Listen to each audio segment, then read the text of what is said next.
കാത്തിരിപ്പിന് വിട. വാഗ്ദാനം ചെയ്യപ്പെട്ട സാമ്രാജ്യം തന്റെ കാൽ കീഴിലാക്കാൻ പടക്കളത്തിലേക്ക് മഞ്ഞ പടച്ചട്ടയണിഞ്ഞ് അവൻ ഇറങ്ങി വരുന്നു.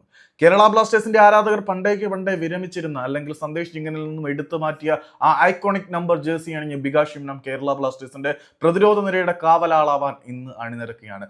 ഹോർമിബാൻ റോയിവ കണ്ടിന്യൂസ് യെല്ലോ കാർഡ് മൂലമുള്ള സസ്പെൻഷൻ വാങ്ങിച്ച് കളിക്കളത്തിന് പുറത്തേക്ക് പോകുമ്പോൾ ആ സ്ഥാനത്തിന് ആരായിരിക്കും അർഹൻ എന്നുള്ള ചോദ്യത്തിന് ഒരേ ഒരു ഉത്തരം മാത്രം. യൂറോപ്യൻ റേറ്റിംഗിൽ പോലും വന്നിട്ടുള്ള ഇന്ത്യൻ താരമായ ബികാഷ് ഷിംനം എന്ന ഇന്ത്യൻ ഫുട്ബോളിലെ ഫ്യൂച്ചർ സെൻസേഷൻ ഡിഫൻസീവ് ജയന്റ് എന്നൊക്കെ വിശേഷിപ്പിക്കപ്പെട്ടിരുന്ന, എന്നാൽ കാലം പോകുന്ന വഴിയിൽ എവിടെയോ വെച്ച്, പാതി വഴിയിൽ എവിടെയോ വെച്ച് ആ പ്രതിഭയുടെ മങ്ങൽ കുറഞ്ഞുപോയി. ബികാഷ് ഷിംനത്തിനെ പലരും മറന്നുപോയ ഒരു സാഹചര്യം ഉണ്ടായിരുന്നു.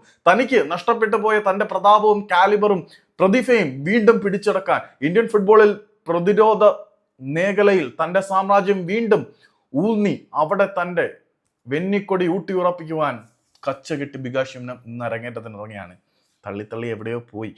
പറഞ്ഞു വരുന്ന വേറെ ഒന്നുമല്ല, കേരള ബ്ലാസ്റ്റേഴ്സ് ഈ ഒരു സീസണിന്റെ പകുതിയിൽ വെച്ച് സൈൻ ചെയ്ത യുവ പ്രതിരോധ നിര താരമായിട്ടുള്ള ബികാഷ് ഷിംനം ഇന്ന് കേരള ബ്ലാസ്റ്റേഴ്സിന് വേണ്ടി അരങ്ങേറും എന്നാണ് ഇന്റേണലി കിട്ടുന്ന റിപ്പോർട്ടുകൾ.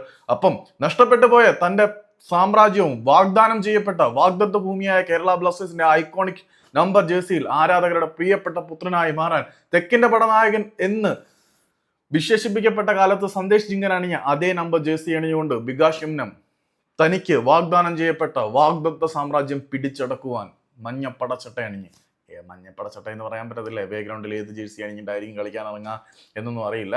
അപ്പം എന്തായാലും കേരള ബ്ലാസ്റ്റേഴ്സിന് വേണ്ടി ഇന്ന് ബികാഷ് ഷിംനത്തിന്റെ അരങ്ങേറ്റം ഉണ്ടായിരിക്കും. ഇടയ്ക്ക് കുറച്ച് ബ്ലാ തള്ളുകളൊക്കെ തള്ളി, അതിന് മാപ്പ്.